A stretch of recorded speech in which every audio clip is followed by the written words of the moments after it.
The air in Harlem carried a weight that summer. It was June 16, 1971. The kind of heat that clung to brick buildings and seeped into the rhythm of the street. On the 6th floor of a modest apartment complex in East Harlem, a woman was giving birth, not just to a son, but to a legacy that would stretch far beyond what anyone in that neighborhood could have imagined. Her name was Faceless Shakur. She had spent most of her young adult life locked in a struggle that many would never fully understand. A member of the Black Panther Party, Afeni had been arrested in 1969 as part of the infamous Panther 21 case. Accused of conspiring to bomb department stores, subways, and police stations in New York City, she faced a possible sentence of over 300 years. While pregnant with her son, she defended herself in court and won. 1 month before his birth, she walked out of the courtroom free. She named her son Tupac Shakur, after the last Incan emperor who had led a resistance against the Spanish in the 18th century. His name meant shining serpent and thankful to God, a name with roots in rebellion, purpose, and sacrifice. It was never just a name, it was a mission. Tupac would spend the earliest years of his life in a swirl of instability. His mother, though fiercely loving, struggled.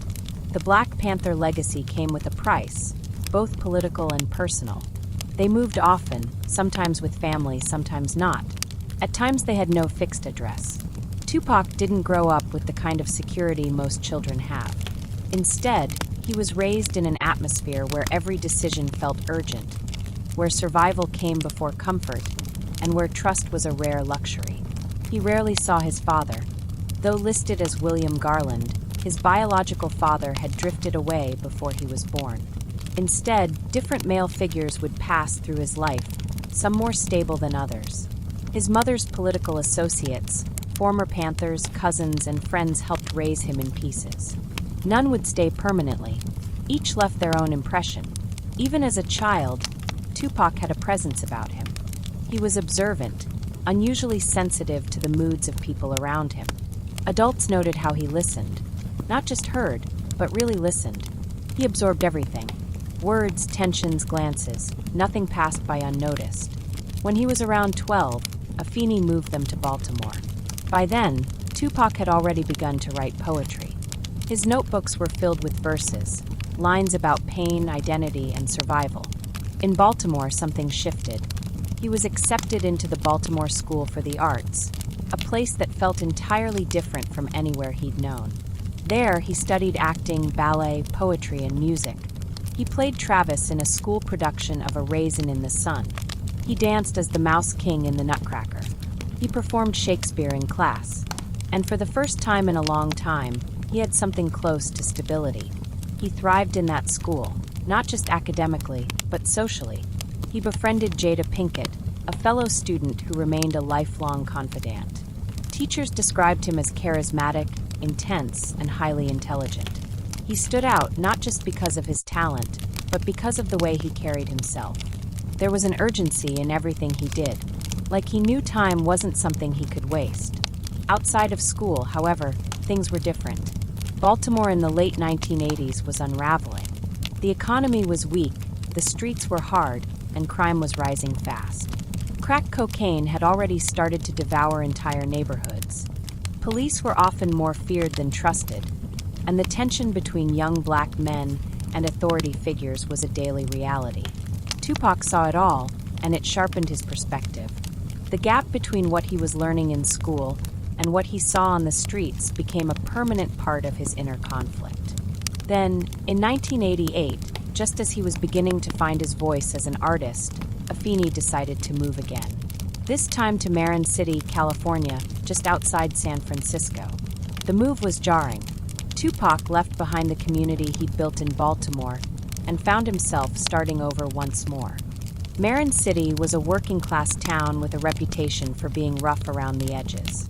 Compared to the creative warmth of his art school, this was a colder, harder world. There was no drama program waiting for him, no artistic outlet, just the noise of the streets, the hum of small-town frustrations, and the distant shimmer of opportunity. But Tupac adapted. He always did. In California, he began to channel more of his energy into music. He connected with the East Bay hip-hop scene and eventually joined the hip-hop group Digital Underground as a backup dancer and roadie. The group was known for their humor and irreverence, but behind the scenes, Tupac was studying everything. Studio sessions, production techniques, stage presence. He listened to how songs were structured, how audiences responded, how stories could be told through beats and bars. He watched and waited. In 1991, he released his first solo album, Tupacalypse Now. The record wasn't a commercial smash, but it made people pay attention. It was raw, political, personal. Songs like Brenda's Got a Baby and Trapped tackled issues many artists wouldn't touch. Teen pregnancy, police brutality, hopelessness in urban America. His voice wasn't polished, but it was clear and unmistakably urgent. This wasn't background music. This was someone trying to be heard. Not everyone welcomed it. Vice President Dan Quayle publicly condemned the album, arguing it had no place in our society. Police unions called it dangerous, but the controversy only made Tupac more visible. The more people tried to silence him, the louder his message became. By this time, he was no longer just a musician. He had stepped into acting, landing a role in Juice in 1992. His performance as Bishop, a young man descending into violence, was chilling. Critics praised his natural intensity, and suddenly, Tupac was more than a rapper. He was an actor, a thinker, a public figure who could no longer be dismissed. But along with the fame came a different kind of pressure. The spotlight was relentless. Every move was scrutinized, every word dissected, and Tupac, still in his early 20s, was trying to navigate a world that had little room for mistakes. He was young, outspoken, and deeply distrustful of institutions. He didn't see himself as a celebrity. He saw himself as a soldier, someone who had inherited his mother's fight and was now finding his own battlefield. But that battlefield wasn't theoretical. It was very real, and it was closing in. As the years passed, his life became more complex, more volatile. There were legal issues, lawsuits, allegations. He was shot, arrested, hospitalized. His fame escalated even as his peace of mind eroded. But in these early years, before the media storms and legal battles, Tupac was still just a young man trying to make sense of two worlds. One where art could heal, another where violence never felt far away. This was the beginning. A child born in the shadow of revolution, raised in movement and uncertainty, shaped by poetry and pain. And though he didn't know it yet, the next chapters of his life would take him from neighborhood stages to global fame, and then to something much darker. By the early 1990s, Tupac Shakur was becoming a name that carried weight, not just in music circles, but in broader conversations about race, justice, and youth in America. Yet beneath the headlines and stage lights, Tupac was navigating a personal transformation that would define his path in ways that were both extraordinary and deeply painful. His debut album, Tupacalypse Now, had marked him as a voice of protest.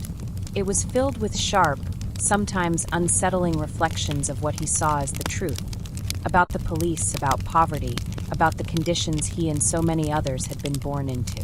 But that truth came at a cost. The backlash from authorities wasn't just rhetorical. It made him a target. Law enforcement in different states flagged his lyrics. Conservative politicians used his name in speeches.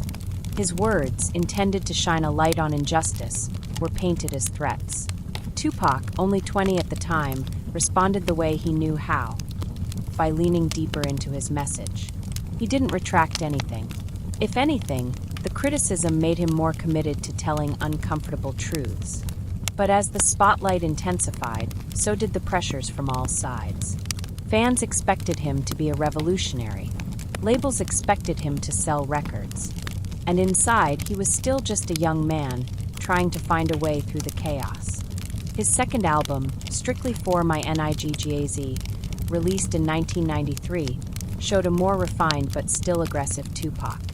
The sound was tighter, the messages more focused. Tracks like Keep Ya Head Up and I Get Around showed two sides of the same man, empathetic and sharp, introspective, and boastful.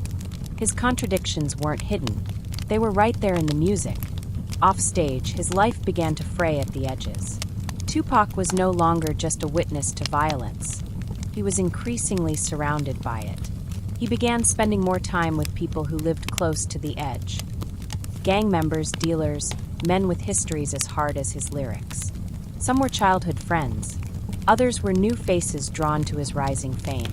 Tupac wasn't part of a gang himself, but he was respected by many who were. He knew the language, the signals, the codes, and in cities like Los Angeles, that mattered. At the same time, he was building a name as an actor. His roles in Poetic Justice and Above the Rim proved that Juice wasn't a fluke. He could carry a film. He could be vulnerable on screen in ways few rappers could. But behind the camera, the tension between his public image and private reality was growing more difficult to manage. He often talked about duality, how he felt like two different people living in the same body. On one side was Tupac the artist, curious, thoughtful, full of empathy. On the other was Tupac the persona, defiant, confrontational, always ready for war. It wasn't just branding, it was survival. Being too soft could get you ignored. Being too hard could get you killed. And Tupac, raised by revolutionaries but schooled by the street, was caught between those two fires. In the summer of 1993, he was involved in an altercation in Atlanta. Two off-duty police officers were reportedly harassing a black man when Tupac intervened. A scuffle broke out. Shots were fired. The officers were injured. Tupac was arrested, but later released when evidence showed the officers were intoxicated and had initiated the conflict. For many of his supporters, the incident confirmed what they already believed. Tupac was willing to put himself on the line for others, even in dangerous situations. But not all the situations he found himself in had clear lines of right and wrong. In November of that same year, he was accused of sexually assaulting a woman in a hotel room in New York. He denied the charges, claiming the encounter had been consensual and that the actions taken by others in the room were beyond his control. But the accusation stuck. The case would go to trial, and as he awaited the outcome, it became clear that whatever path his life was taking, it was no longer just about music or movies. It was now about survival on a different level. Meanwhile, the hip-hop world around him was shifting. The East Coast, West Coast divide, which had simmered for years, was beginning to turn toxic. Rivalries between artists were spilling into the streets. What had once been about lyrical skill and regional pride was becoming personal and dangerous. Tupac, who had spent time in both regions and had friends on both coasts, found himself pulled into the middle. At first, he tried to stay above it. He had no interest in petty beefs. His focus was on storytelling, not scoring points. But the more his name grew, the more people wanted to test him. Dices, threats, and confrontations became part of his daily life. He kept writing, kept recording, but the joy he'd once found in creativity was fading under the constant weight of conflict. Then came a turning point. In late 1994, while in New York for his trial, Tupac was invited to Quad Recording Studios by associates in the industry. He was wary. There had been rumors, tensions, strange calls. Still, he agreed to go.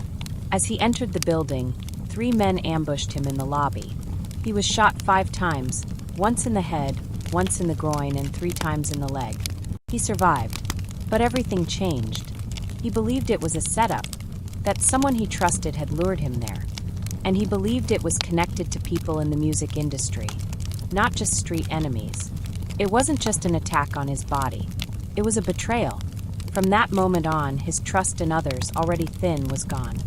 He checked himself out of the hospital the next day and showed up to court in a wheelchair, bandaged and bruised.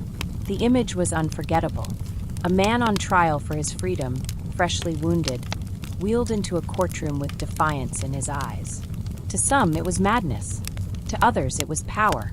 He was found guilty on sexual abuse charges, though not of rape. The judge sentenced him to prison, and by February 1995, he was behind bars. The world outside kept turning. His third album, Me Against the World, released while he was in prison, debuted at #1. He was the first artist in history to have a #1 album while incarcerated. The songs were reflective, melancholic, even spiritual at times. Tracks like So Many Tears and Dear Mama offered glimpses of a man in transition, a soul still fighting, but beginning to understand the cost. In prison, he read voraciously. Philosophy, politics, theater. He wrote letters constantly. To friends, to fans, to critics. He was angry, yes, but also introspective. He began to question the people around him, the choices he'd made, and the systems that had brought him to this point. But he also felt abandoned. He believed the people who should have supported him, fellow artists, producers, even friends, had gone quiet. That silence hardened him.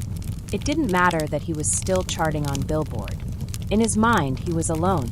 And then, Suge Knight came calling. The larger-than-life head of Death Row Records visited him in prison with an offer.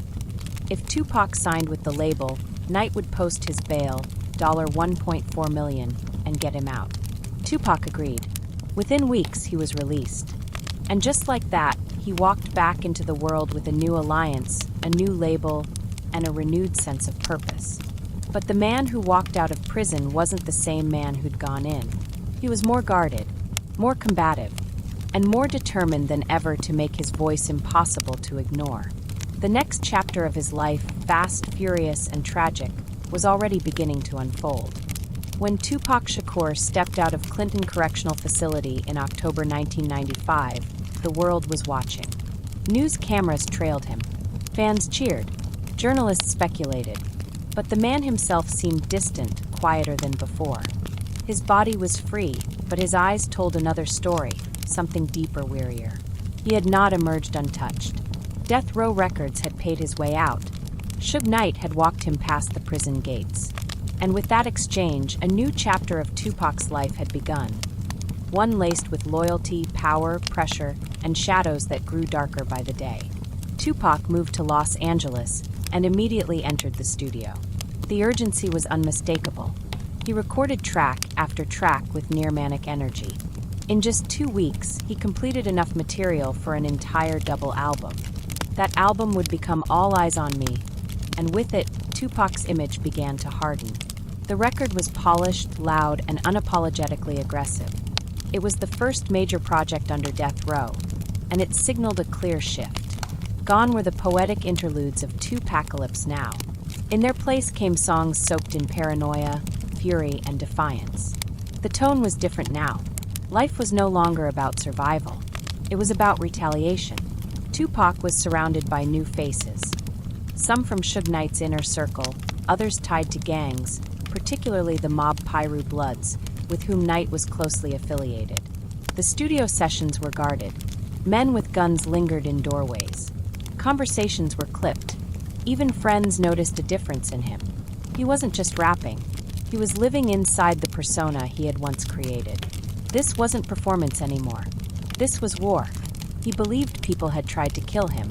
He believed he had been betrayed. And now, through the speakers, he told the world exactly who he held responsible. One of those names was Christopher Wallace, better known as the Notorious B.I.G. Their friendship had once been genuine. They had met years earlier in New York, shared stages, and even stayed in each other's homes. But after Tupac's shooting at Quad Studios, he saw Biggie's silence as complicity. Whether justified or not, Tupac now viewed his former friend as part of a machine that wanted him gone. He made that belief public. In February 1996, Tupac released Hit 'Em Up, a brutal diss track aimed squarely at Biggie and his Bad Boy Records associates. It wasn't just a song, it was a declaration. The lyrics were explicit, personal, and full of threats. There was no metaphor, no artistic veil. It was raw, direct, and impossible to ignore. The track sent shockwaves through hip-hop. It crossed lines that few had dared touch. What had once been a rivalry over music had now become something much more dangerous, something that bled into real life. Street crews took sides. Fans followed suit, and the media amplified every word. Behind the scenes, Tupac's life was becoming increasingly volatile. Death Row Records was unlike any label he'd worked with before. Suge Knight ran it like a kingdom, and his word was law. Meetings took place in nightclubs. Business was conducted alongside threats and standoffs. There were whispers about laundering, violence, and deeper criminal connections. Tupac, while not directly part of the organization's inner workings, was very much in its orbit. And that orbit was hot. He was recording constantly, sometimes all night, sometimes with multiple songs laid down in a single sitting. He slept irregularly. His schedule was erratic. When he wasn't in the studio, he was on the road. Club appearances, photo shoots, interviews. And everywhere he went, he carried an entourage, many of them armed, most of them tied in one way or another to death row or the streets of Compton. He had money now more than ever before. Cars, jewelry, a rented mansion in Calabasas. But the comfort didn't bring peace. If anything, it magnified the storm that lived inside him. Friends from his past tried to reach him. Some said he'd changed. Others said he'd simply become what the world had pushed him to be. There were moments when the old Tupac flickered through, during interviews or in quiet, off-camera moments, but they were fewer now. Fame, betrayal, jail, and near-death had carved deep grooves into his personality. Meanwhile, the clock was ticking. He began talking about leaving death row. He had fulfilled most of his contractual obligations quickly. All Eyes on Me was a double album, counting as 2 releases. He was planning something new, a label of his own. More movies, more control. He was tired of being a pawn. But walking away from a machine like death row wasn't simple. Suge Knight had invested in him, had literally paid for his freedom. And the people around Tupac now were not men who welcomed quiet exits. They expected loyalty. Total, public, unwavering loyalty. Tupac began to sense the tension. There were arguments about money, about direction, about who had rights to what. There were strange phone calls late at night, people watching, rumors about FBI investigations. One day he would talk about peace and spiritual awakening. The next, he would warn about betrayal and death. The paranoia wasn't always irrational. He had enemies, real ones. And he knew it. Despite the chaos, Tupac's artistry never slowed.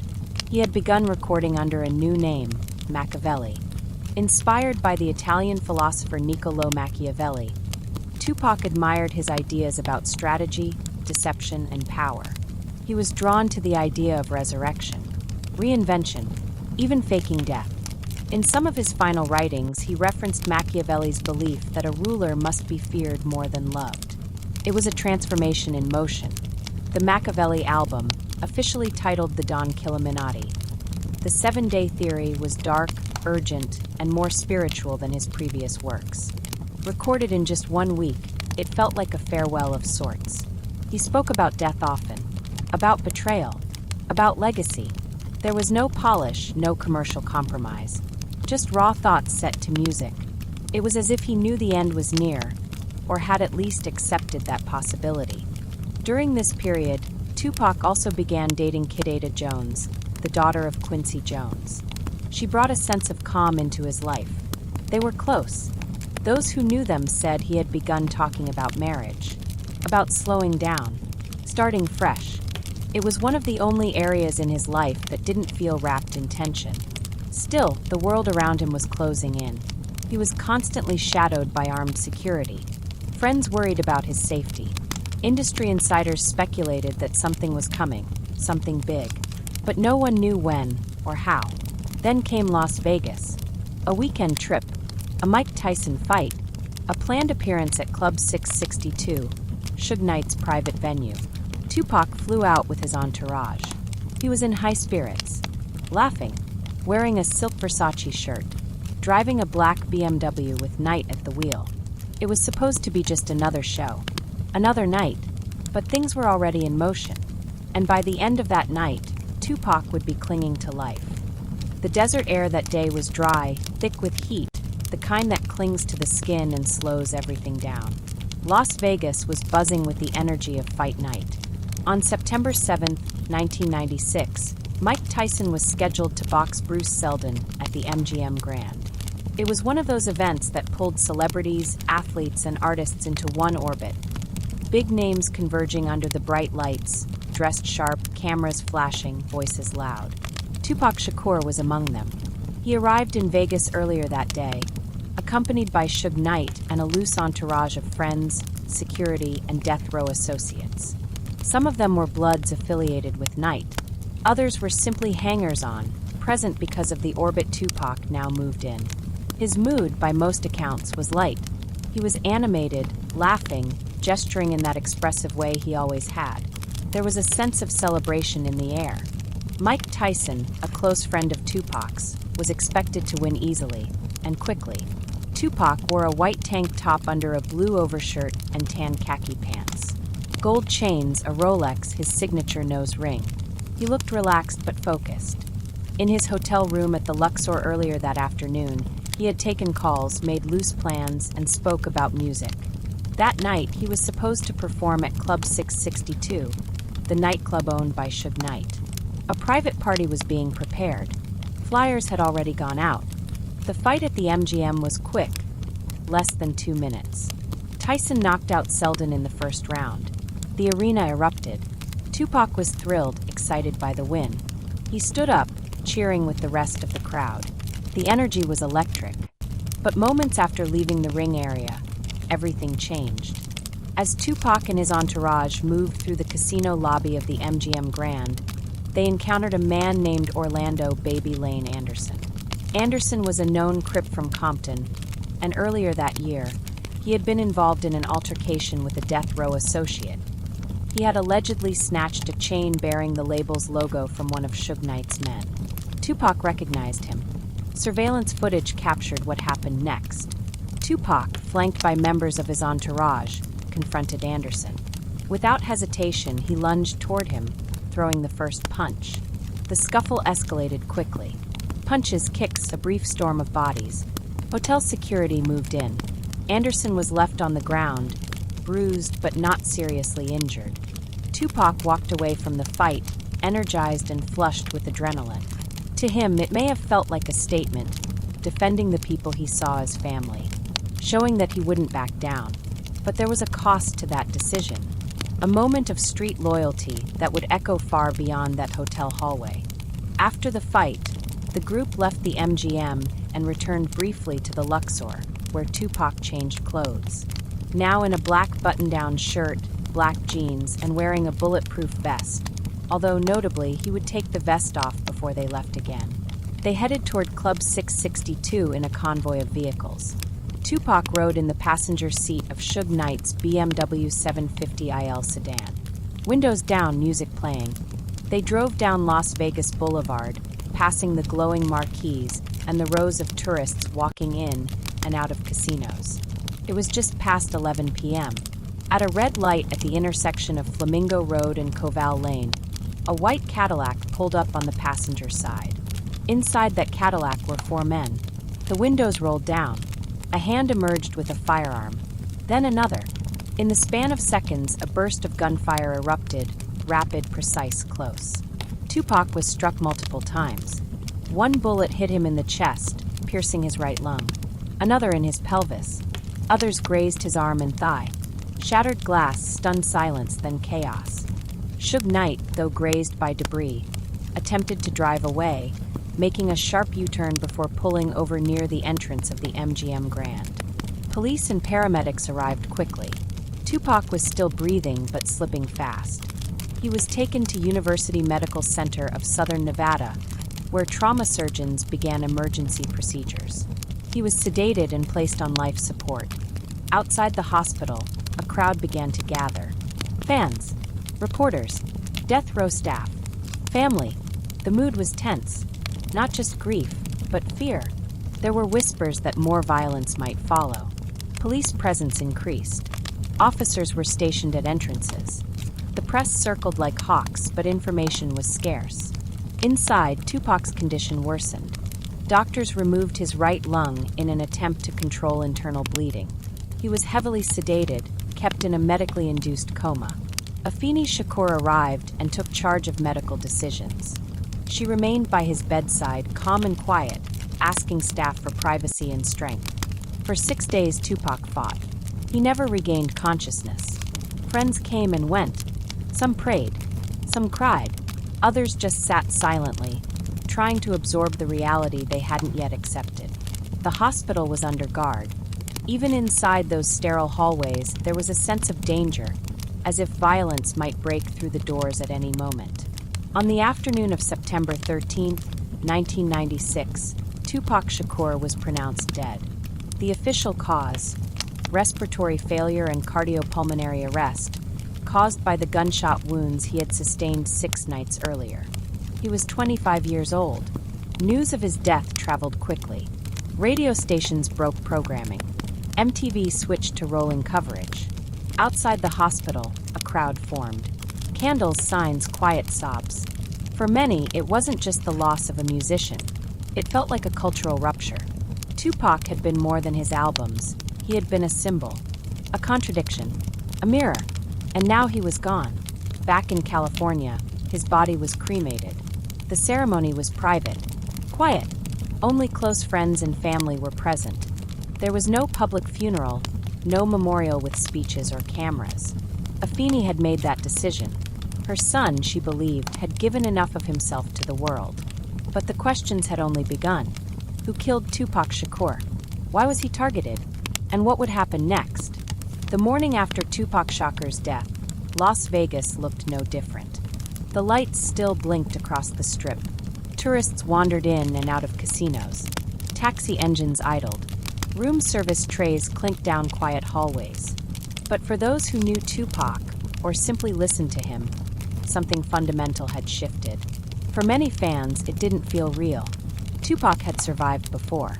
He had been shot, arrested, betrayed, yet he had always returned, louder, sharper, more alive than before. The idea that his voice had been silenced permanently was hard to grasp. In barbershops, in classrooms, in apartment living rooms, people asked the same question in different ways. You think he's really gone? But behind the disbelief, a storm was building. There were no arrests, no press conferences naming suspects, no formal statements from Las Vegas police about a strong investigative lead. Instead, there was silence, broken only by speculation. And in the absence of clear answers, theories filled the space. People pointed to the fight in the MGM Grand as the spark. Orlando Anderson, the Crip Tupac had confronted just hours before the shooting, quickly became a central figure in the narrative. He had been jumped in a public setting by multiple men and humiliated. Police confirmed that Anderson was a person of interest, but he was never charged. In a media interview days after Tupac's death, Anderson denied any involvement. He appeared calm, confident, but to those watching closely, there was an unease in the way his name kept floating just beneath the surface of the official story. Meanwhile, Death Row Records projected an image of strength. Suge Knight appeared in interviews, offering short, calculated answers. He was in the car with Tupac when the shooting happened, yet claimed not to have seen anything. He described the gunfire like it came from nowhere, like it was over before it began. But people around him, former associates, artists, staff, began to talk in hushed tones. There was tension within the label now.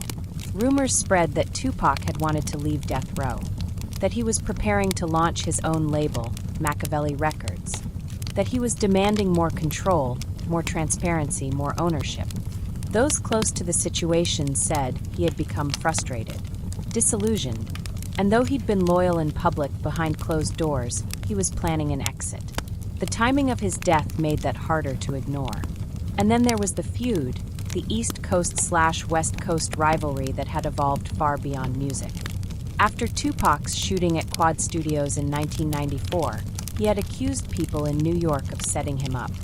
His distrust of Bad Boy Records, of Biggie Smalls and Sean Puffy Combs, had become venomous. Hit 'Em Up wasn't just a diss track, it was a declaration of war. And in the months that followed, both coasts had become battlegrounds. But not everyone wanted that fight. Biggie had spoken out after Tupac's death, expressing sorrow, not triumph. Puffy did the same, but by then it was too late. The lines had already been drawn. In the eyes of many, Tupac's murder was retaliation. To others, it was business. And to some, it was something deeper, something more sinister than either street beef or label wars. Back in Las Vegas, the police investigation struggled from the start. There were dozens of witnesses that night, people in cars, people on the sidewalks, hotel security, club staff. But many said nothing. Some claimed they didn't see the shooter. Others refused to cooperate. The code of the street held strong, even in death. Snitching was not an option. Fear ran deep. The car from which the shots were fired, a white Cadillac, vanished into the Las Vegas night. There was no trace, no license plate captured, no credible lead to follow. Detectives canvassed local businesses, searching for security footage. They collected shell casings, interviewed members of Tupac's entourage. But the deeper they went, the less anyone would say. There was a sense that this case, like many others involving high-profile black men, would stall. And it did. As weeks turned into months, the investigation faded from headlines. No arrests, no answers, just questions that circled endlessly. Why was there no progress? How could one of the most famous men in the country be gunned down on a major street, with police nearby, and no one be brought to justice? In the public imagination, conspiracy theories flourished.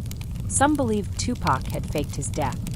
They pointed to his Machiavelli persona, his obsession with resurrection, and cryptic lyrics that referenced disappearing.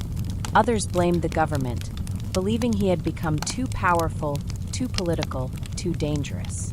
And then there were those who insisted it was an inside job, someone close to him, someone he trusted. Afeni Shakur, mourning her son in private, chose not to speak often. When she did, she spoke of legacy, of carrying on his work. She launched the Tupac Amaru Shakur Foundation, dedicated to the arts and youth development. She didn't dwell on vengeance. Her strength was quiet, steady, but she wanted answers too. Behind the scenes, she funded private investigations, hired attorneys, pushed the Las Vegas police for updates. She knew her son had made enemies, but she also knew he had been trying to evolve, trying to find a way out of the life that had once inspired his music, but now threatened to consume him. And in that vacuum, between fact and myth, between silence and speculation, Tupac's legend grew. His posthumous album, The Don Killuminati, The 7-Day Theory, was released just weeks after his death. It debuted at number 1. The lyrics were dark, prophetic. He rapped about betrayal, death, and the devil. Fans dissected every line. They looked for clues, for messages, for some indication that Tupac had seen this coming. In truth, he had. He had spoken often about dying young, about not making it past 25. He had written about enemies with smiles on their faces, about people who wanted him silenced.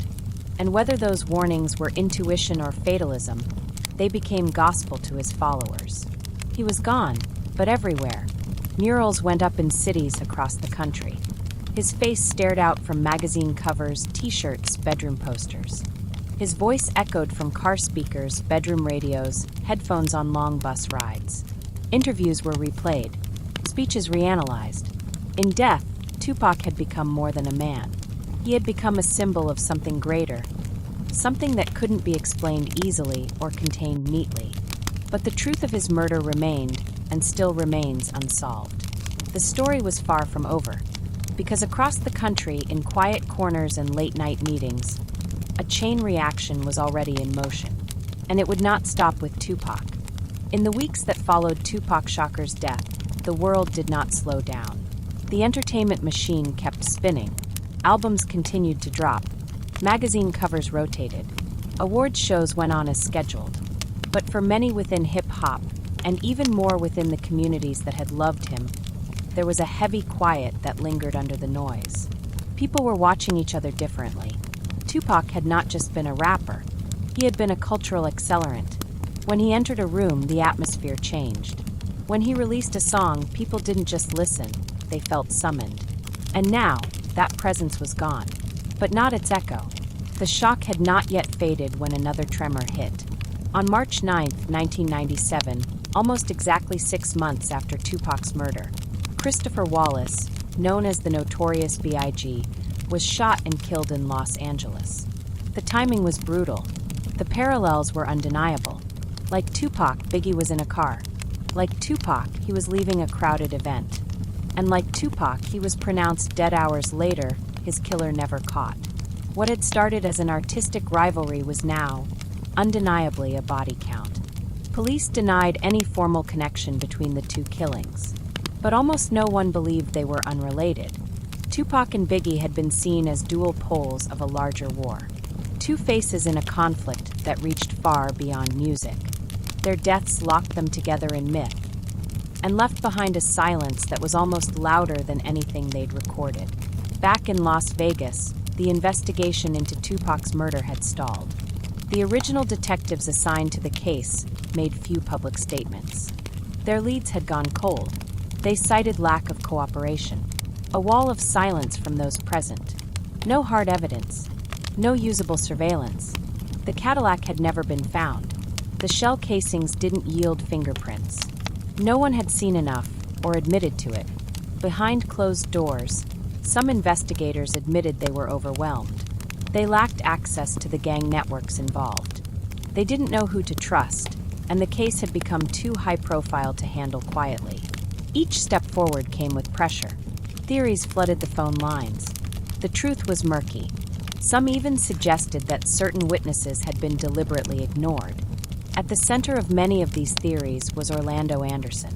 He was arrested shortly after Tupac's death, not for the shooting, but for unrelated charges. Still, his name continued to circle. Police confirmed he had been a person of interest, but insisted there wasn't enough evidence to pursue charges. Anderson denied everything.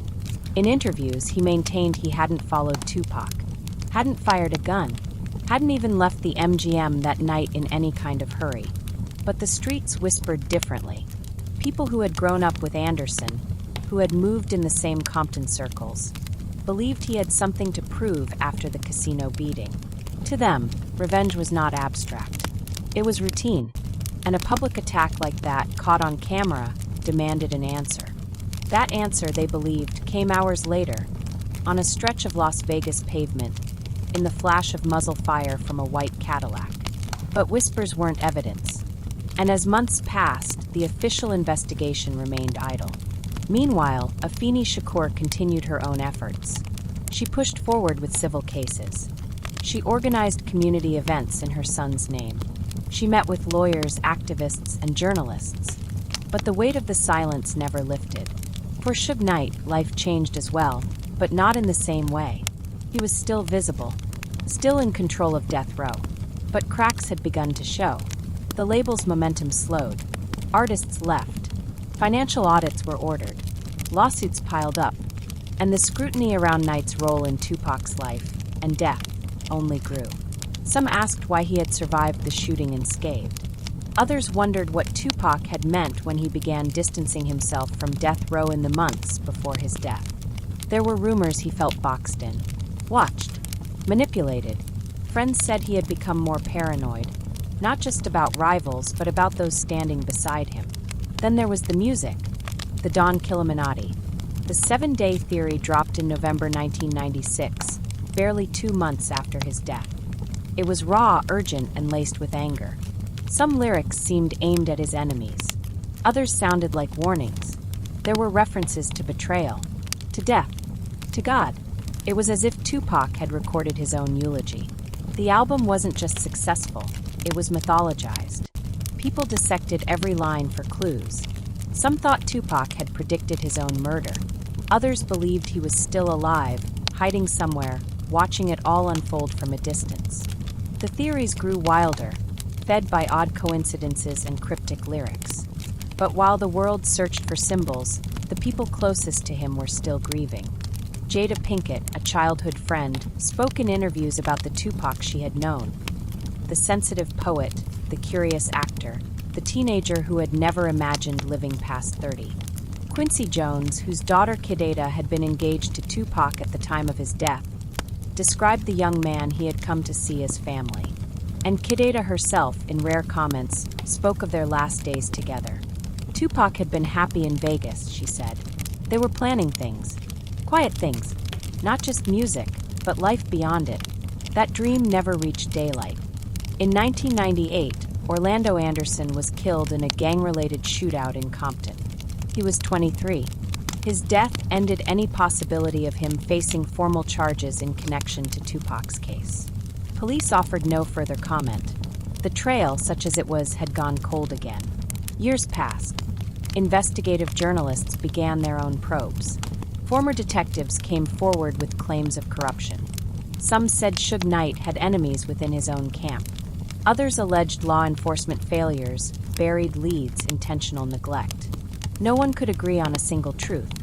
But slowly, the public narrative began to shift from one of revenge to one of lost opportunity. People started to ask not just who killed Tupac, but why a system allowed his death to remain unsolved. Why did no one seem responsible? How could a man so visible, so powerful, disappear into a case with no ending? There were no new answers, just theories, and a long shadow. Tupac's story was no longer just about a crime. It had become a question without a finish line. It was a Saturday night in Las Vegas, September 7th, 1996. The kind of night built for distraction. Casinos hummed with laughter and anticipation. Neon reflected across the polished hoods of slow-moving cars. Crowds spilled out onto sidewalks in heels and sunglasses, drinks in hand, speaking loudly over the noise of slot machines and car horns. It was the kind of place where a person could disappear into the background, unless you were Tupac Shakur. That evening, Tupac was not hiding. He was out front, visible, present, riding in the passenger seat of a black BMW, windows down, music playing. Suge Knight drove. Behind them, a loose caravan of Death Row affiliates followed in separate cars, some rented, some privately owned. They were heading to Club 662, a private venue Suge operated. There was a party scheduled. Tupac was supposed to perform, but they never made it. Earlier in the day, the timeline had been fluid.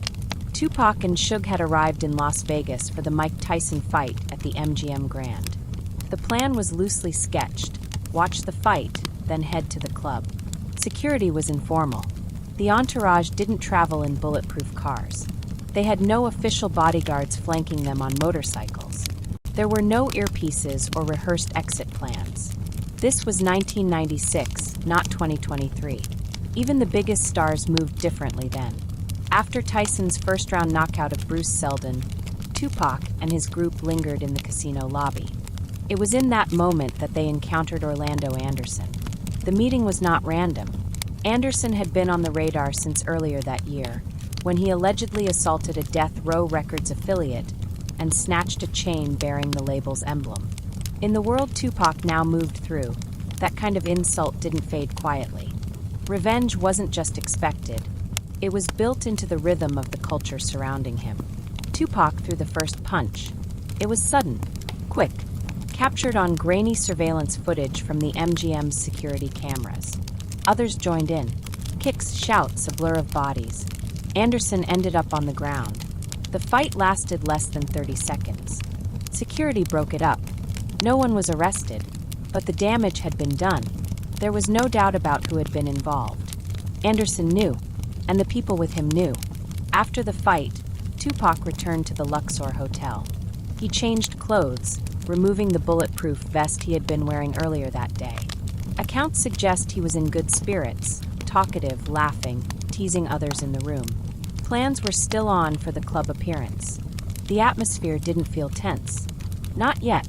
Around 11 p.m., they began the drive to Club 662. The route was familiar. Down the strip, turn on Flamingo Road. A few more blocks, just past Koval Lane. Then the light turned red. Tupac and Suge were stopped at the intersection of Flamingo and Koval, eastbound. Their BMW sat in the left turn lane. Music thumped through the open windows. Tupac was relaxed, one arm resting on the window ledge.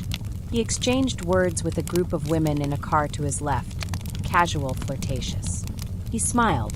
They laughed. Then, from the right, a white Cadillac pulled up. It moved with precision, angled just slightly forward, aligning with the passenger side of the BMW. The windows were tinted.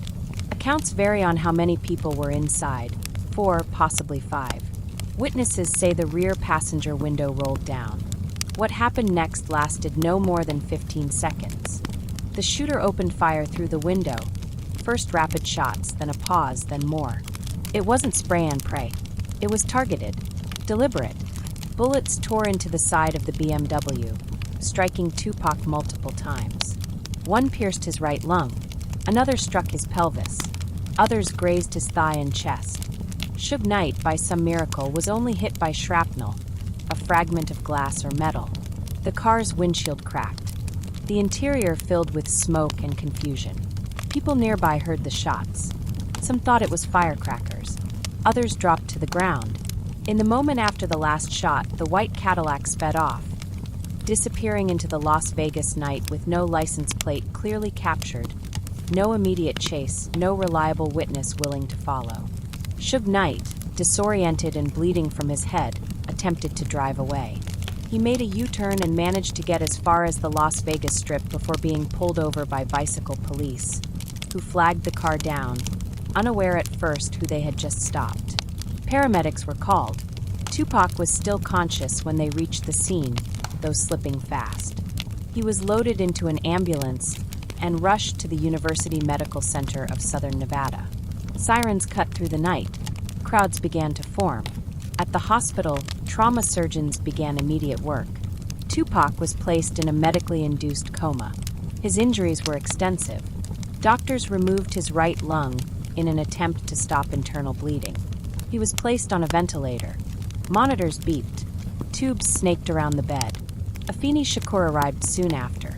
She was calm, asking the hospital staff for space, for truth, for compassion. Her son was not a headline to her. He was her baby, the boy she'd named after a revolutionary, the boy she'd raised in movement and hardship, the boy who'd grown up writing poetry on bus rides and performing Shakespeare in public schools.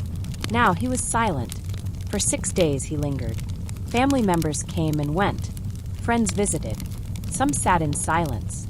Others whispered prayers. There were moments when hope flickered. Doctors made no promises. On the outside, the hospital was heavily guarded. Reporters camped near the entrances. The public waited. Then, on September 13, 1996, at 4:03 p.m., Tupac Amaru Shakur was pronounced dead. The cause, respiratory failure and cardiac arrest, stemming from multiple gunshot wounds. He was 25. News broke quickly. Radio stations went quiet. DJs stopped mid-sentence. Television anchors stumbled through scripts. MTV played his videos on loop. Some fans cried. Others refused to believe it. In certain circles, denial became a form of comfort. Claims that he was still alive, hiding in Cuba, waiting to return. But he wasn't. He was cremated shortly after. A private ceremony. No casket. No televised eulogy. Just silence and smoke. Afeni made the choice deliberately. Her son had lived in public. She would let him leave in peace. The city of Las Vegas resumed its rhythm. Casinos reopened. Traffic lights blinked. Tourists returned. And the intersection of Flamingo and Koval remained the same, unmarked. Unchanged. No plaque. No sign. No moment of reflection. Just the hum of passing cars and the long, invisible trace of what had happened there. In the immediate aftermath of Tupac Shakur's death, there was no moment of closure. No arrest. No suspect in handcuffs. No press conference offering assurance that justice was close. Instead, there was a void. The kind that settles into the corners of a case when time passes too quickly and answers move too slowly. Las Vegas police opened a homicide investigation that same night. Officers collected shell casings at the scene, reviewed surveillance footage from nearby businesses, and began interviewing those who had been with Tupac. But very quickly they encountered silence. Witnesses were unwilling to talk. Those in Tupac's entourage, many affiliated with death row records or street organizations, declined to cooperate meaningfully. Some simply said they didn't see anything. Others said they didn't remember.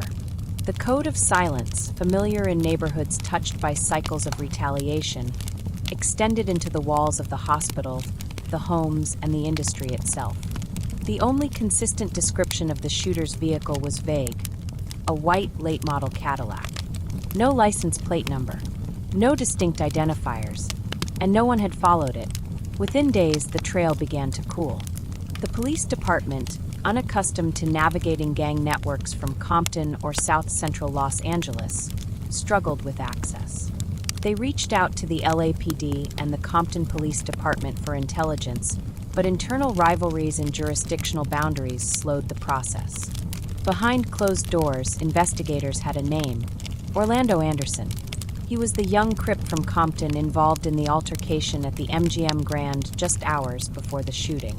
Surveillance footage clearly showed him being attacked by Tupac and others. Police believed the shooting may have been retaliation, but there were problems. Anderson denied involvement and refused to speak further. There was no physical evidence linking him to the crime, no recovered firearm, no forensic match, no fingerprints, just a theory and a history. He was arrested later for unrelated charges, but never formally charged in connection to Tupac's murder.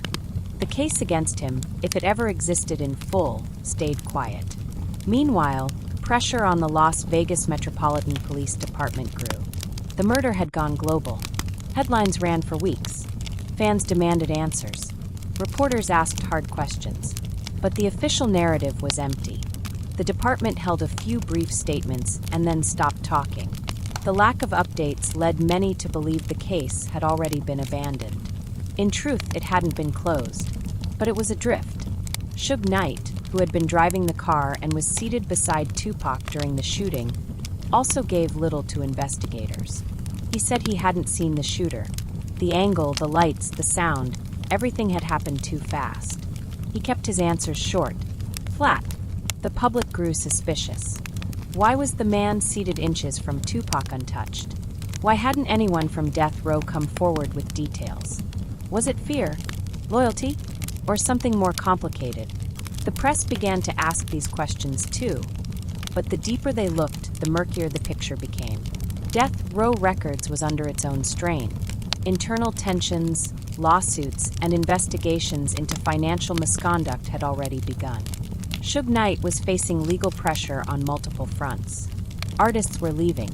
The golden era of the label was cracking at the edges. And while fans mourned Tupac in music videos, tribute tracks, and graffiti-covered walls, the case itself drifted into shadow. Over time, conspiracy theories began to fill the space left by law enforcement's silence. Some pointed to the U.S. government. Tupac had been openly political, the son of a Black Panther, a critic of authority. His songs had addressed police brutality, systemic inequality, surveillance, even war. For those who already distrusted institutions, it wasn't a stretch to imagine he'd been silenced. Others believed he'd faked his death. They cited the Machiavelli persona, the name taken from the Renaissance thinker Niccolò Machiavelli, who had written about deception and faking one's death to gain power. Tupac had studied Machiavelli in prison. He had spoken about legacy, resurrection, the idea of leaving the world but remaining present. It became folklore. People claimed to see him in Jamaica, in Cuba, in hiding. None of it was true. But truth wasn't the currency being traded anymore. Possibility was. And still, the investigation sat still. Afeni Shakur remained quiet, dignified. Her grief was heavy, but her resolve did not waver. She filed a wrongful death lawsuit against Orlando Anderson, a civil case that moved slower than the criminal one ever had. It wouldn't bring her son back, but it was something, an action when so much else felt frozen. By 1998, Anderson was dead. He was killed in a gang shootout at a car wash in Compton. No charges were ever filed in connection with Tupac's case, and now, the primary suspect was gone. That same year, a former LAPD detective named Russell Poole began an internal investigation into the department's corruption and came across details he believed were connected to both Tupac and Biggie's murders. He would later go public, claiming that rogue officers within the LAPD had links to Death Row Records, and potentially to the crimes themselves. His claims were explosive, but not universally accepted. Documents were sealed. Some of his evidence was circumstantial. The LAPD distanced itself. The department accused Poole of overreaching. He resigned, but the questions he raised never fully faded. Years passed. Tupac's case was technically open but inactive. Police occasionally said they were looking into new leads, but few believed it. The file remained unsolved. Cold. Media outlets produced documentaries, books, deep dive podcasts. Each told a version of the story. Each pointed to different culprits, different motives, different gaps. But none could deliver what was missing. An answer, a charge, an ending. Tupac's voice remained, playing through speakers in every city. His interviews were repackaged, his poetry reprinted. Posthumous albums sold millions. His face appeared on murals from Los Angeles to Johannesburg. But his murder, the crime at the center of it all, remained untouchable. A moment in time that had never been reclaimed. Years passed, and still no resolution. By the early 2000s, Tupac Shakur had been gone longer than he'd been famous. He had died at 25. Now, people who had once seen him in concert were approaching middle age. Teenagers who wore shirts with his face on them hadn't been born when he died. Yet the mystery remained, quietly, stubbornly unbroken. The Las Vegas Metropolitan Police Department still listed the case as open. But that didn't mean active. The file existed, rows of paper, typed reports, faded photographs, grainy VHS footage from the MGM Grand. But the detectives who'd been there at the start had long since retired or transferred. The new generation inherited cold cases that had, in many ways, already been buried by silence. Still, every so often, something would stir. A new documentary, a book, an interview, a small burst of attention that never lasted more than a few weeks. The name Tupac Shakur still pulled headlines, but they weren't about evidence anymore. They were about legacy, impact, memory. His case had drifted into that strange category reserved for only the most public of unsolved crimes. Too famous to forget, too tangled to resolve. The city of Las Vegas had moved on. The intersection where he'd been shot, Flamingo and Koval, looked the same. Tourists crossed it daily. Hotels changed hands. New clubs opened. There was no memorial, no plaque, no trace of the murder. Just pavement, red lights, a quiet hum of passing cars. But for fans, the questions never really went away. Why was he killed? And why had no one paid for it? For many, the simplest answer remained the most persistent: retaliation. The fight at the MGM Grand had embarrassed people, humiliated them. In that world, respect was currency, and a beating like that didn't fade quietly. Some said it was a direct gang response. Others said it was bigger than that. That Tupac had become a liability. That powerful people, inside and outside the music industry, wanted him gone. But again, these were theories, not facts. And without charges, they stayed that way. In 2002, journalist Chuck Phillips published a detailed series in the Los Angeles Times that attempted to piece together the events leading to the shooting. He named names, described the path of the Cadillac, alleged who was inside. His reporting was based on confidential sources, sealed documents, and people close to the street culture surrounding Death Row Records. It sparked conversation, but not prosecution. Those named denied involvement. One witness recanted, another disappeared. The deeper the story got, the more fragile it became. No one wanted to be the one to testify. Not in court, not in public. And so the case held still. In 2009, the now-retired LAPD detective Russell Poole went public with his own theory, tying Tupac's murder to police corruption and alleging that members of law enforcement had direct or indirect links to Death Row Records. He claimed to have been pushed out of the LAPD for pursuing the leads too aggressively. His words carried weight with some. Others dismissed them as circumstantial. He died in 2015 while meeting with law enforcement about the case. Even in death, the conspiracy threads continued. The truth, whatever it was, seemed to live somewhere just outside of reach, tangled in politics, fear, and years of lost time. Through it all, Afeni Shakur remained a steady presence. She rarely made public statements about the case, choosing instead to focus on her son's life rather than his death. She founded the Tupac Amaru Shakur Foundation, supporting youth arts and education. She funded scholarships, community programs, poetry workshops. She wanted the world to remember her son's voice, not just the silence that followed it. In interviews, she carried herself with calm. Her grief had been tempered by years of discipline. She had buried friends before. Comrades. She knew what it meant to carry pain in quiet dignity. She did not need justice to keep living, but she never stopped hoping for it. In 2016, Afeni passed away. She was 69. Her death felt like the closing of a door that had stayed open longer than most people realized. She had protected her son's memory with fierce gentleness, never seeking the spotlight, only guarding the truth as she knew it. After her death, the responsibility of preserving Tupac's legacy fell to those who had loved him, worked with him, or simply followed his words. And the music didn't fade. Tupac's voice continued to echo across generations. New artists quoted him. Documentaries replayed his interviews. Social media recycled his poems. His words, spoken decades earlier, still felt present, still urgent.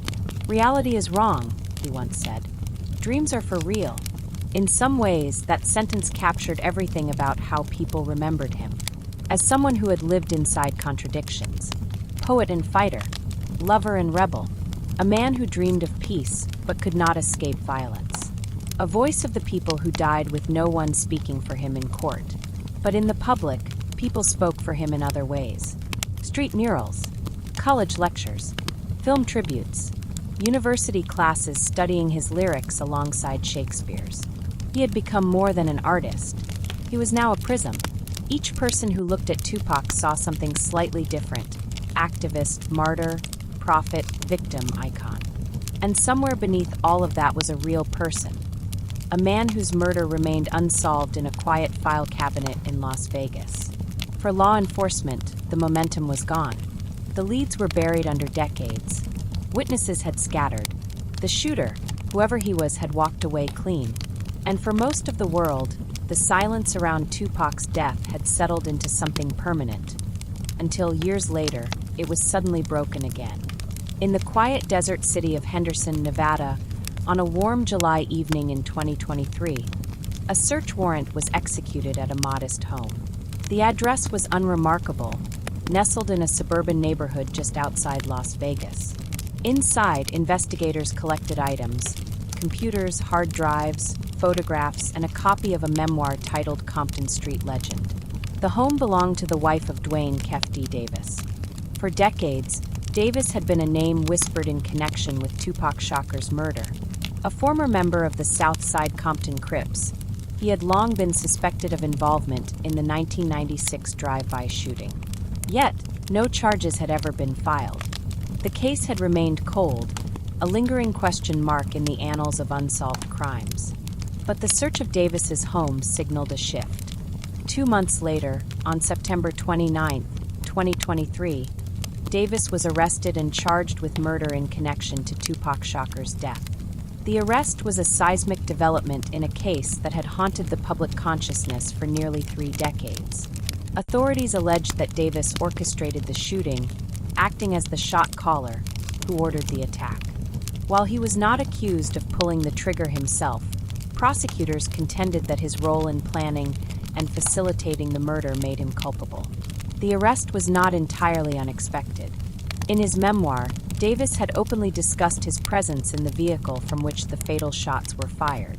He had also given interviews over the years, providing details about the night of the shooting. These public admissions had long frustrated investigators who lacked the evidence to bring formal charges. Now, with new information gathered from the search and Davis's own statements, prosecutors felt they had a case. The news of the arrest reverberated across the globe. For fans of Tupac Shakur, it was a moment of vindication, a sign that justice might finally be served. For others, it raised questions about why it had taken so long and whether the full truth would ever be known. In court, Davis pleaded not guilty to the murder charge. He was held without bail pending trial. His defense team argued that the case was built on old evidence and unreliable testimony. They contended that Davis's past statements were taken out of context and that he had been boasting rather than confessing. The prosecution, however, maintained that Davis's own words were damning. They pointed to his detailed accounts of the night of the shooting, his knowledge of the events, and his connections to the individuals involved. As the legal proceedings unfolded, the public watched closely. The trial promised to shed new light on a case that had long been shrouded in mystery. Witnesses were expected to testify about gang rivalries, the culture of violence that permeated the hip-hop scene in the 1990s, and the events leading up to Tupac's death. For the families involved, the trial was a chance to find closure. Faceless Shakur had passed away in 2016, never seeing her son's killer brought to justice. But her legacy lived on through the foundation she established, and through the enduring impact of Tupac's music and message. The arrest of Duane Davis marked a turning point in the narrative of Tupac Shakur's murder. It was a reminder that even after many years, the pursuit of justice could continue. The case, once thought to be unsolvable, was now moving forward, offering hope that the truth would finally come to light. By the time Duane "Kefti" Davis sat in a courtroom in 2023, the world around him had changed. The Las Vegas that had once been a low-slung desert city with scattered casinos and sleepy avenues was now a buzzing corridor of luxury towers, rooftop lounges, and LED billboards. Time had moved forward, fast, bright, unrelenting. But in the middle of that modern backdrop, something deeply unresolved had returned to the surface. Tupac Shakur's murder was, for the first time in 27 years, the focus of a real, prosecutable criminal case. The weight of the moment wasn't lost on those who remembered the first days of September 1996. There had always been names circling the margins of the investigation, and Kefti had been one of them from the start. But for decades, he had remained untouched, walking free, doing interviews, writing a memoir, giving podcasts and filmed accounts of what had allegedly happened that night in Las Vegas. His words had traveled far. In the memoir Compton Street Legend, published in 2019, Davis laid out his version of events. He said he was in the Cadillac that pulled up next to Tupac's BMW. He said he sat in the front passenger seat, while a relative, Orlando Anderson, sat behind him. The implication in the book was that Anderson, the same man Tupac and his entourage had attacked in the MGM Grand hours earlier, was the triggerman. Davis called the shooting retaliation. Immediate. Inevitable. For law enforcement, the admissions were long overdue. But for years, prosecutors hadn't acted. Either there was no legal basis for charges or no political will to reopen a case so publicly buried. That changed in 2023.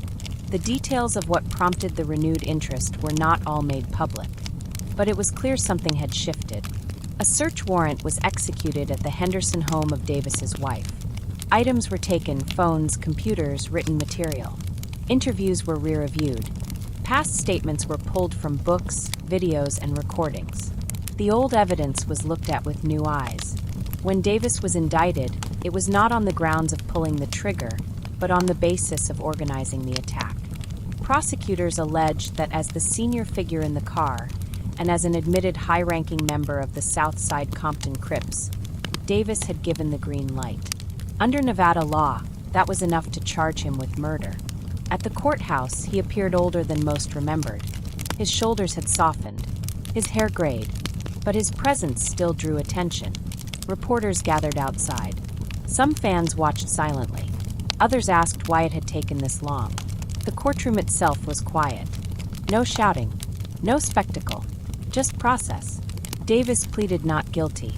His legal team argued that his public statements were exaggerated, that he had performed for the camera, that the stories he'd told were dramatizations, rooted more in old bravado than actionable truth. They pointed to the age of the case, the lack of physical evidence, the absence of living witnesses willing to testify firsthand. But the prosecution held its position. They outlined how Davis's own timeline had aligned with known facts, how his book and interviews contained details never made public, how his words, not only spoken voluntarily but published and distributed, had served as a confession in plain sight. They argued that the case had never been cold, it had only been waiting. The broader public response was mixed. For longtime fans of Tupac, especially those who had grown up with his music, the arrest brought a strange kind of justice. Not complete, not clean, but something. a sign that the system had not forgotten, that what happened that night on Flamingo and Koval had not been sealed away entirely. But others were more skeptical. Was it justice or symbolism? Could a man be tried fairly 3 decades after the crime, based mostly on his own boastful retellings? Was there more behind the scenes, factors never made public, deals not disclosed? Tupac himself was not there to answer, nor was Afeni, who had died in 2016. Her absence was felt deeply. For years, she had been the voice of restraint, reason, and dignity around her son's memory. If she were here, many wondered, what would she say? Would she seek a conviction? Or simply peace? There was also the quiet fact that Orlando Anderson, the alleged shooter, according to Davis's account, had died in 1998, shot in a gang-related conflict in Compton. With his death, a layer of accountability had vanished. There would be no cross-examination, no confession from the back seat, no other voices to piece together the moment. For some, that meant the story would always be incomplete. But the trial, if it proceeds to completion, still carries the weight of decades. Witnesses are expected, gang experts, law enforcement veterans, possibly those who were part of Tupac's circle. Some may speak freely, others may not. Silence still echoes loud in this case. Meanwhile, the question of why it took so long persists. Some say politics, others say fear. Still others suggest that the cultural impact of Tupac's death had become so large, so charged, that no one wanted to risk getting it wrong. And then there's another question, one even more difficult to ask. What happens if this is all the justice there is? If Davis is convicted, there may be no new information, no new arrests. The people who know more may remain silent, or they may be gone. And if he is acquitted, does that undo anything? Not really, because for many, the truth about Tupac's death doesn't live in a courtroom. It lives in the unresolved tension between what was lost and what could have been. The trajectory he was on in the months before his murder, recording independently, talking about leaving death row, speaking about ownership, peace, and creativity, was cut short. And because of that, people have spent decades trying to finish the sentence he never got to complete. What would Tupac have become? A revolutionary? A filmmaker? A politician? A recluse? We'll never know. Instead, we're left with what remains. His words, his songs, his interviews, his contradictions, his warnings, and a courtroom in Las Vegas nearly 30 years later, where a man will stand and answer to the charge of murder, while the world watches again, just as it did in 1996, wondering what comes next. The story of Tupac Shakur did not end on Flamingo Road. It did not end in the hospital room where machines slowed to silence. It did not end in a courtroom decades later, when a man stood behind glass, accused of orchestrating his murder. And it does not end in any book, documentary, or grainy interview clip. Because Tupac's story doesn't have an ending. It has echoes.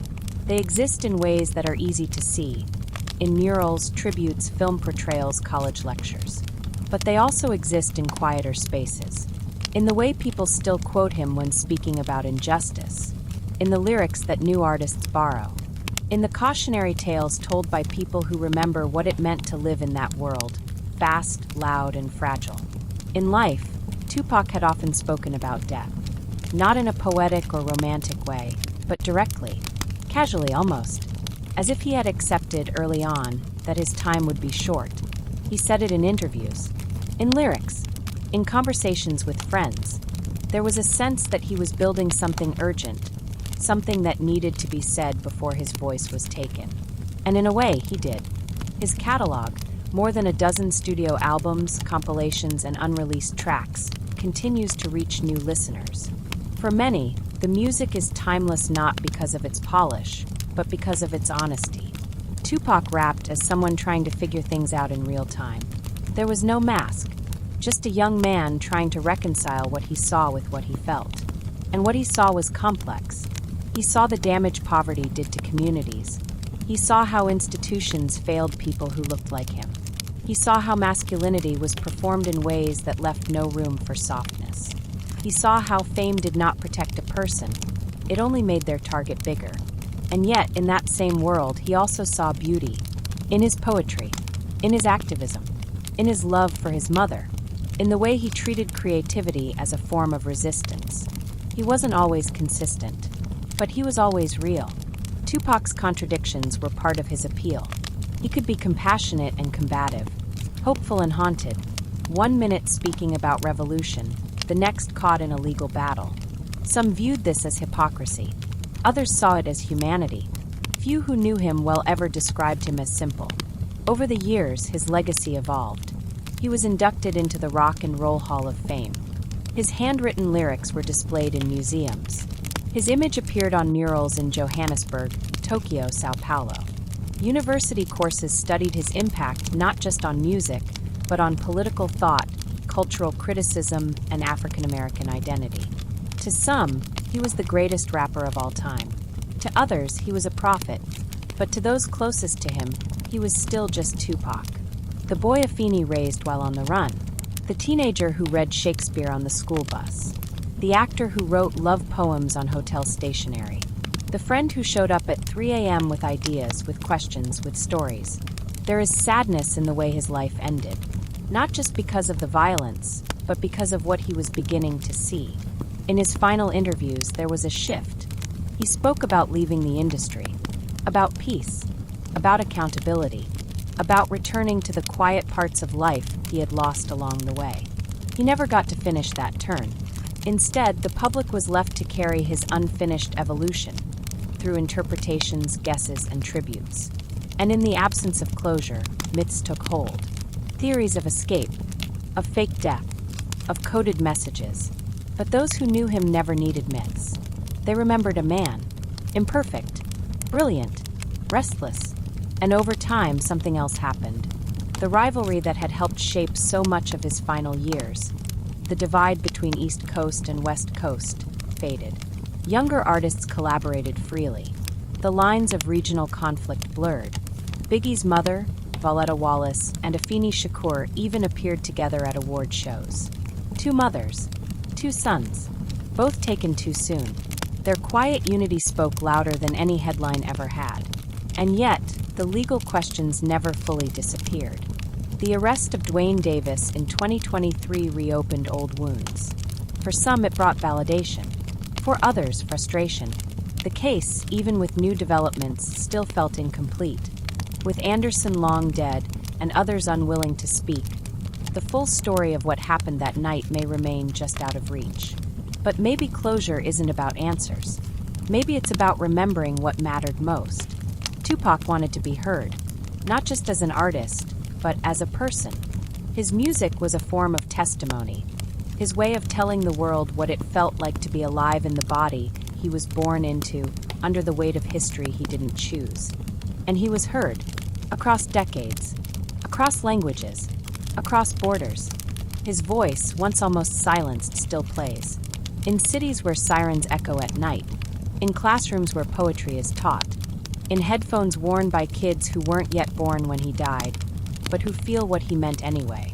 In the end, Tupac Shakur did not live to see justice in the courtroom, but his life continues to move through time in other ways. In ripples, in memory, in conversation, and maybe that too is a kind of justice. Not perfect, but lasting.